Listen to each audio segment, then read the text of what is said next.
الحمد لله رب العالمين. الحمد لله الذي بنعمته تتم الصالحات. الحمد لله على نعمة الإسلام وكفى بها من نعمة.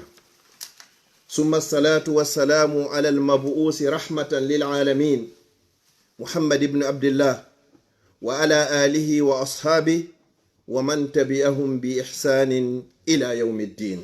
amma ba'd. Musidɓe julɓe tedduɓe teddirɓe l'islam, ɓawoen yettude Allah o bajjo seniiɗo wawɗo mo ronkata, wiyeteeɗo Allah mo mara nando mo mara ɗimmo. Goɗɗo ko woni kefeere wo ko woni kefeero hay fewndo fir'auna en, goɗɗo suusaari heɓugol ɓiɗɗo inna mi innimo Allah, sabuna kalimatu Allah ala ko ɓuri e mawnude e inɗe ɗen fof ɓuwo kurimati Allah. janguɗo mo janga, julɗo mo wona julɗo, kala mo innuɗa Allah hara himo andi ko hombo wala fi muɗum. Ko ɗo woni reweteɗo meɗen, ko ɗo woni taguɗo en waɗi en bani adama. Hiɗen jarna oɗo e dow nemaji ko o nemini en kon, o neminiri en nemaji l'islam. O inni ya ayyuhan nas, kono yo yimɓe antumul fuqara ila Allah, kono woni wasuɓe tampuɓe haton jimɓe e subhanahu wa ta'ala. En foɗen haton jini e makko, o haton jina kanko hay e goto e hay e hunde ko o tagi kon. Ko ɗum inete Allah, ko o mawnuɗo tedduɗo seniɗo bajjo mo maraka fuɗɗi maraka haadi, o mara nando mo mara ɗimmo, o mara nene o mara baba, o mara ɓiɗɗo o mara ɓen. Kala no miijorɗa fi Allah haray ɗum hino lundi jaati makko kin. O ɓanti kammuli, o weƴƴiti leyɗele, o tagi yimɓe, o tagi jinna, o tagi bani adama, o tagi malaika, o tagi yiite, wonande kala ɓen ɗoftiɗo ɓe, wonande kala ɓen yedduɓe mo. O waɗi aljanna wonande kala ɓen ɗoftiɓe mo. Yo Allah waɗu en ka fedde naatoyeɓe aljanna. ɓawo ɗum ɗon juulen e o wiyeteɗo Muhammad sallallahu alayhi wa sallam, Muhammad bun Abdullah, geɗal Abdullah, baba en nelaɗo sallallahu alaihi wasallam ko Abdullah ɓe makete, yumma maɓɓe ko Amina. Allah tagari e ko o tagi kum fuu moƴƴuɗo ɓuraɗo yiɗede ka Allah ɓuri o wiyeteɗo Muhammad sallallahu alaihi wasallam. O ɗo golle ko gollete kum fuu, gollal ngal Allah hu'i en faabo e muɗum. Wallelam min Allah miɗo wadde, malaikaɓe ammen kadi hino wadde, wallelan onon yo gomɗinɓe waɗen, haray ko juulugol e o wiyeteɗo Muhammad sallallahu alaihi wasallam. Teddungal ko hawano waɗo, kanko taguɗomo on himo juulude e makko. Malaika ñamata, yarata, ɗanota, ko resata, yeddata Allah, hino juulude e makko. O noddi kadi ya ayyuhallazina amanu, ko onon yo gomɗinɓe, kala anduɗo no gomɗini ma ya immito, wo sallu alayhi, juule e oɗo.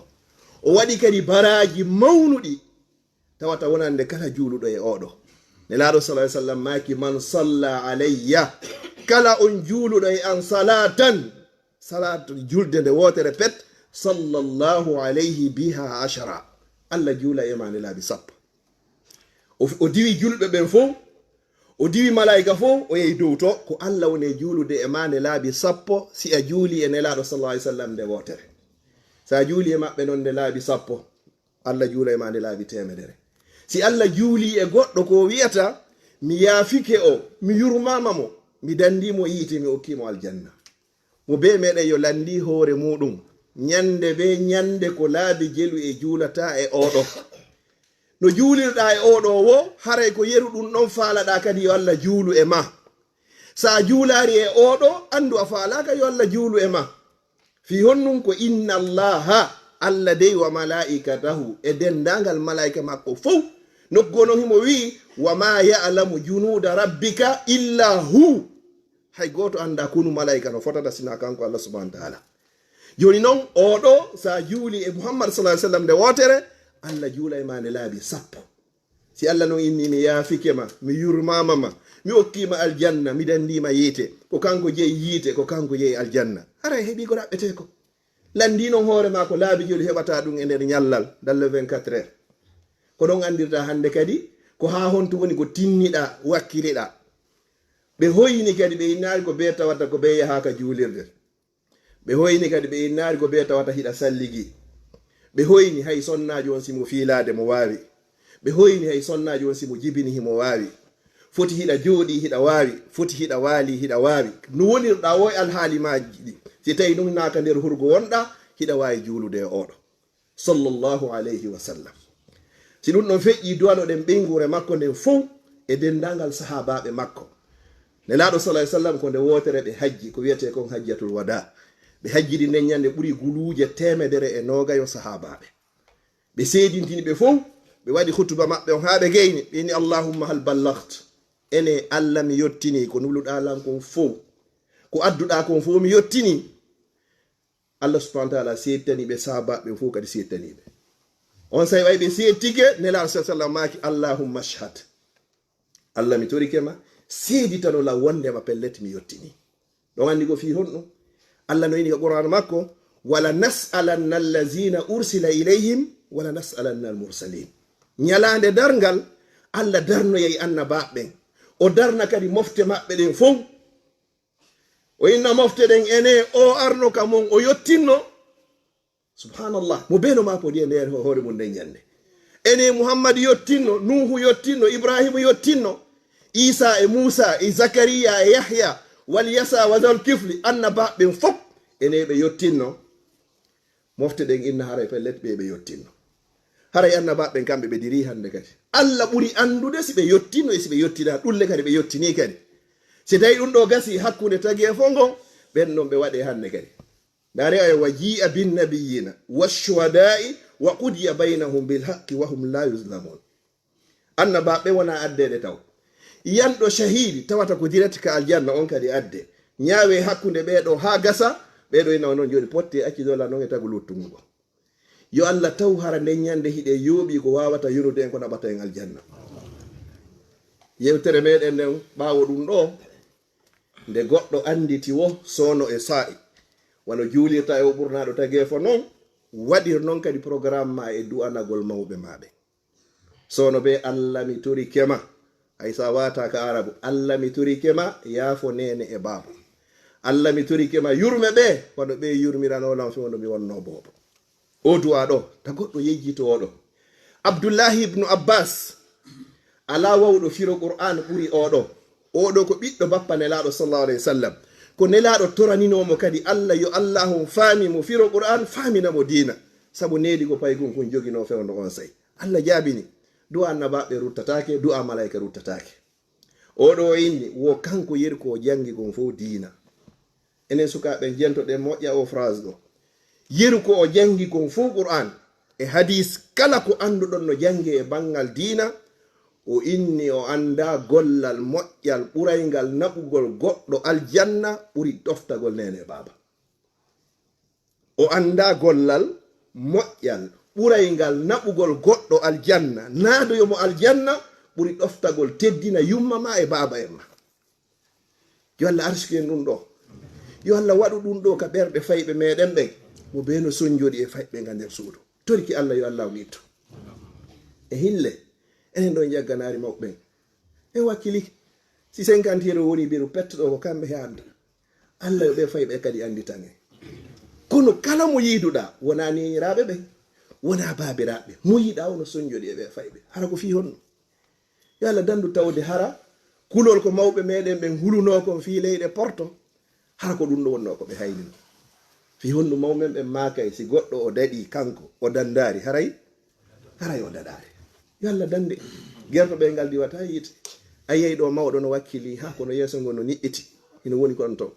Yiya nenirawo ɗo hino wakkili ha piiji ɗin fof kono yeeso ngo hino niɓɓiti. Hina fi makko ko fi ko jiida e ko adda e ɗe leyɗe ɗo. Hande bimbi ɗo miɗo ndara ko fewndi ko mi hawrodiri ɗon e parti musidɗo meɗen.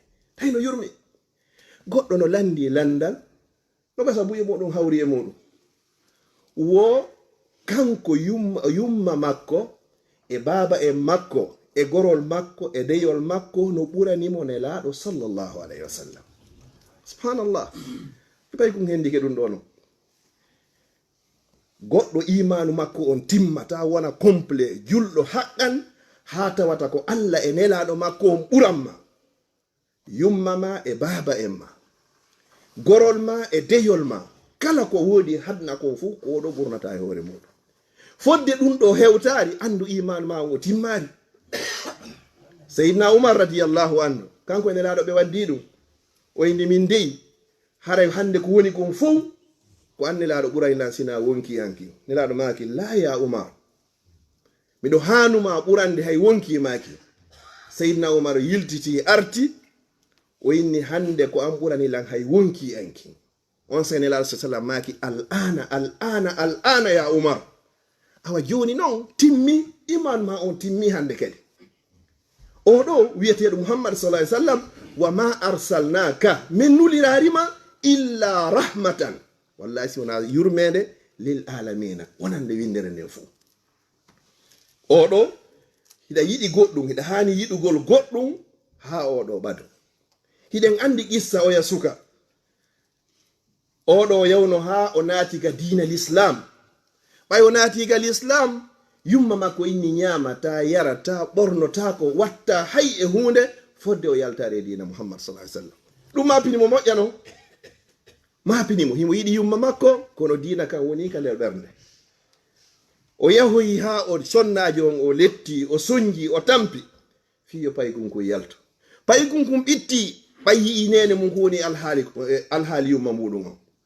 O yaho yeeto e nelaɗo sallallahu alaihi wasallam, Allah da'i la tajidu qauman, a heɓata de yimɓe, yu'minuna billahi, hiɓe gomɗini Allah wal yawmil akhir, yuwadduna man hadda Allah wa rasula walau kanu aba'ahum aw abna'ahum aw ikhwanahum aw ashiratahum.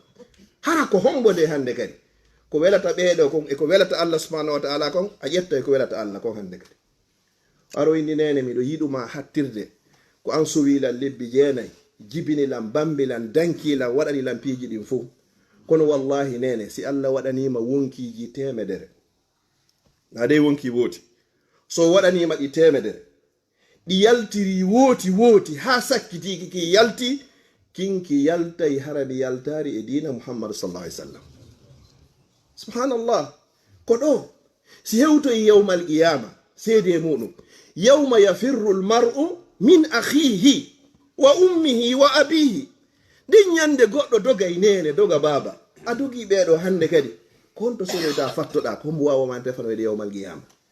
Ko wiyeteɗo Muhammadu alayhi salam, den nyande satti ha satti, yurmede ko woni hakkunde nene e ɓiɗɗo kon. Kono si hewtoyi nde nyande, nene jon aray inna ko ayyo ɓiɗɗo an, reedu andu woni ga lebbi jeenayi hiɗa ɗo, mi jibinima, mi bambima, ko anduɗen kon fof nenejo wawa waɗande ɓiɗɗo. Miɗo luttiri moƴƴere hun gotum pet, miɗo jogi 99 fala gotum pet, ya ɓeytana fiyo mi yahu aljanna. Kono ɓiɗɗo jaboto, la ya ummi, ala, nafsi nafsi, li kulli imri'in minhu yawma idhin sha'anun yughni. Ko ɓeɗo jogi fiyaki ko yonata ɗum nde nyande. Torki Allah, yo Allah arsiku en wawgol ɗoftade Muhammad sallallahu alaihi wasallam ka kongol e ka kugal har kono yamiriri en non. Yo Allah arsiku en enen sukaɓe kay wawgol ɗoftagol mawɓe meɗen ɓe, no ɓe woniri wo no ɓe woniri, no ɓe woniri wo no ɓe woniri. Foti hiɓe jangi, foti ɓe janga, foti hiɓe laba, foti ɓe labaka, foti hiɓe rawni, foti hiɓe ɓawli, foti hiɓe mari, foti ɓe mara, foti hiɓe fini, foti ɓe fina. No mawɗo ma on woniri wo no mawɗo ma on woniri. Mawɓe ɓe maka e goɗɗo ko toni makko ɗin ñiddi o ko ɗin o belƴindoto. Ko hanɗa ɗoftade ko wajibi e hoore ma, wa in kana kafiran wa in kana mushrikan. Hay so tawi mawɗo ma on ko kefeero geddo Allah, no waɗɗima ya moƴƴo e makko. Hay so tawi mawɗo ma on ko sirkowo, no waɗɗima ya moƴƴo e makko. Feƴƴitino mawɓe meɗen ko julɓe anduɓe dina l'islam, hiɗa yaltude ɓe inna komi torima ko juulugol, ta wujji wata jattu wata fin ko ya wakkilo. Si tawi addano ila jawdi tawi a juulata harami falaka. Mawɓe meɗen ɓen si ɓe andi no a juulata, sa neldiɓe ɓe jaɓata. Fi honɗum ela sallam maki al ahdu allazi baynana wa baynahum ko tarku sala. Koni hakkunde julɗo e kefere ko julde ɗay. Faman tarakaha faqad kafara. Kala neɗɗo mo juulata ko kefere. Sa suusi wolde ko ɗum, sa suusare ko ɗum l'islam o wimo. Torki Allah, yalla arti hoore lawol ngol. Hutuba meɗen on ko yewte ko toɓɓere wotere, ko iyyakum qila wa qala. wo mi rentini on dey minani yo neɗɗo wat wo'ito ɗum ko ɗum ñaamoyta goɗɗo moƴƴi makko ɗin fof yawmal qiyama a aroyey hiɗa juuli hiɗa hoori hiɗa hajji hiɗa zakki hiɗa waɗi umra ɗa moƴƴi e miskinɓe ɗa darni juulirdaji ɗa waɗi lekkolji hiɗa juuli jemma hiɗa itti sadakaji ɗum fof woni pelle moƴƴi kono sabu ɗengal mangal ñaama ɗiɗo fof ndaren oɗo wo jaa rajulun li Khalid ibn al-Walid radiyallahu anhu Khalid mo anduɗen o waɗi guereji 50 contre l'islam o waɗi guereji 50 kadi contre keferankako ha hande o yahaari gere o ronki folude Khalid ibn al-Walid ko sayfullahi al-maslul ko kafa Allah ka Allah subhanahu wa ta'ala elti e hore kefero oɗo wo qala lahu rajulun inna fulanan shatamak wari ni Khalid kaarijo de o yennima ndare oɗo ko jaabi ko si tawi ko mi inna ɗum hande kay kon ɗum wila pelleto on sendidirayɓe fa qala tilka sahifatuhu falyamla'aha bima sha'a o ɗum ko ɗum woni mandakke makko on ko ɗum woni kaydiri makko nin yo hebbinir kaydiri makko nin kala ko faala o yennan ko ɗum o hebbiniri ɗum ɗo fi honɗum ma yalfisu min qawlin illa ladayhi raqibun atid kala konngol wowlangol malaikaɓe windi si tawi o yennilan ko ɗum o hebbiniri mandakke makko on man amila salihan ko honɗum ko fali nafsi a golli ko moƴƴi ko hoore ma gollanda aya hikkiro ye woman asaa sa bonni kadi fa alayha ko hoore ma fawi wama rabbuka bi zallamin lil abid yomi ma tejata jiyaɓen Allah ko honɗum watta e toñugolle ma yafalullahu bi azabikum haaju Allah ala e lettugollen e toñugolle baraji gonɗe wadde sen waɗi moƴƴi honɗum nde ɓeydata Allah sina yeri ko mesalal ittata e maayo sen foppo en yeddimo ɗum ɗo ittata Allah sina yeri ko mesalal ittata e maayo ko wonde wadde ko fof ko fi hoore meɗen Khalid oɗo kun ɗo jaabi noon goto kadi e moƴƴuɓen wiyeteɗon Wahb ibn al-Munabbah radiyallahu anhu anna fulanan shatamak on non kadi wayni goɗɗo kaarijo de o yennima wayni aw ma wajada shaytanu rasulan ghayrak oɗo ko ɗum o jaabimo kaari yennilan wayni ene sheytane heɓari hay goto mo nula e an si wona an o wi ɗum ɗo yettinɗo ama wajada shaytanu rasulan ghayrak hay goto heɓari mo nula sina an oya yennilan mi anda o susari yennugollan e tawde an o wowlari e tawde an jon noon feƴƴi ton o hebbini balance makko on ton jon noon tawata ko an sheytane imminta yo ara yottina yan fi huɓɓugol yiite an ko a sheytanero oɗo ko ɗum ɗo o nultunomo sheytane heɓari hay goto mo nula sina an oɗo ɓe gayni ɗo oɗo qala ahaduhum li rajulin goto kadi e moƴƴuɓe feƴƴinoɓe wo inna fulanan shatamak yottinay ɓenni egginayɓe ɓen mi nani kaari wi'i ɗum ɗo ko ɗum ɗo wowla hanki qala huwa ramani bi sahmin wo oɗo o bugikelan dagawal gotal walam yusibni kono o wawawi hewtude dagawal ngal hewtari lan sa yenni goɗɗo haray a fiɗirimo dagawal kono ɓay yennaɗo on nanari dagawal ngal hewto yaari o ya ɗon inni yottinɗo on limaza hamaltahu wa gharastahu fi qalbi ko fi honnum o fampike o hewtari lan ko fi honnum an ƴettanɗa ngal dagawal ɗo argongal fempangal ka nder ɓernde am ko yottingol ngolni fewndo nelaɗo sallallahu alayhi wa sallam sahabaɓen hari ɓe waɗayno ɗum woɗo inna oɗo woli ɗum ɗo ɓaw nelaɗo ɓe ñoyiɗo nelaɗo moɓidiri ɓe fop maɓɓe foppo moɓidiri o ini la yuballighanna an ashabi ahadan ila hande mi tagoto fillo yetagol lan ko sahabajo ay woli e ɓawa wo inni uridu an akhruja min baynihim wa ana salimul qalb miɗo falande mi yaldata hakkudeji moɗon hara miɗo hisika ɓernde miɗo selli har nami ɓantu mi dara oɗo no ñoyilam no oɗo no feni e hoore an oɗo no bonni inde an hara mi wowlata mi fankata maw men ɓen ɓe makayi e pulal laaɓugal sa faami ngal a fototo goɗɗo ko mari doole wo ko jangi wo ko mari jawdi wo ko laami wo ko wawata ñawdanade ko tiinde nden o wata ñawdanade hoƴƴudu on yiyata on a hucciɓe wowlata ɗum na gonga mano ɓe gandi e wowliɗo hadis piiji tati no ton a daɗatade la salamata min kalamin nas a wata hisude hatta yimɓe ɓe wooɗi yimɓe ɓen ɓe wowli Allah daɗari ɓe inni Allah ko guddo ɓe wowli malaikaɓe ɓe inni malaikaɓe go ɓiɓɓe Allah ɓe wowli annabaɓe ɓe inni nelaɗo sallam ko sha'ir ko yimowo ko majnun ko feetuɗo ko kahinum ko ndurejo sahabaɓe kay wona noon kadi ɓe wowlama ko an bani adama fewniɗo fewnoɗo ñama eɗo yara yedda Allah subhanahu wa ta'ala woni ko ɗaɗata mommen ɓe ɓe maka résumé nde yewtere ɗo fof ñorede bona ko tawrede boni yo Allah taw koraɗen tawrede konko moƴƴi aqulu qawli hadha wa astaghfirullah li wa lakum fastaghfiruhu innahu huwal ghafurur rahim.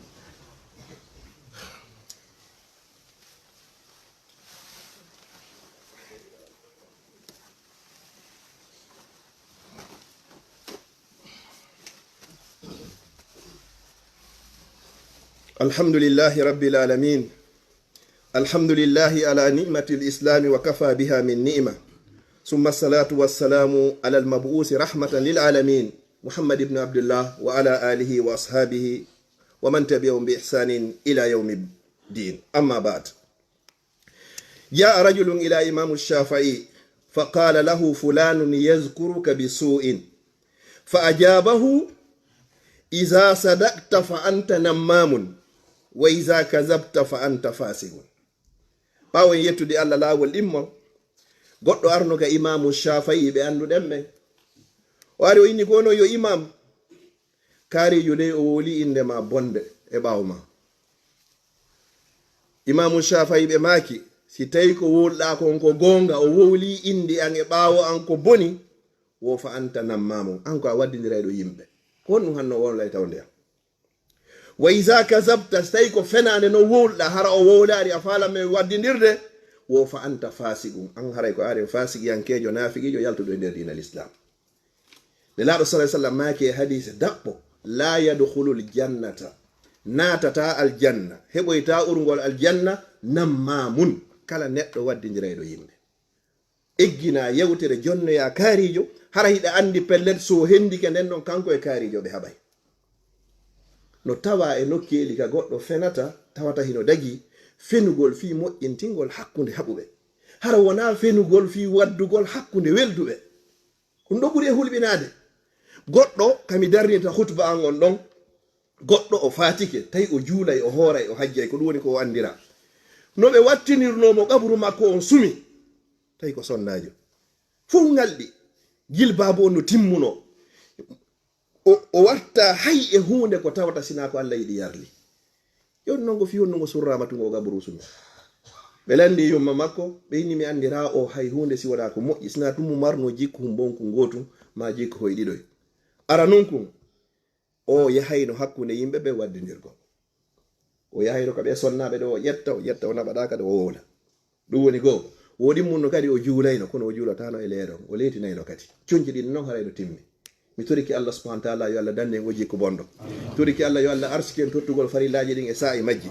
Allahumma la tufarrig hadha al-jamma illa bi zambi maghfur wa sa'in mashkur wa amali mutakabbalin mabrur. Si ɗum ɗon feƴƴi no woodi musidɗo meɗen wiyeteɗo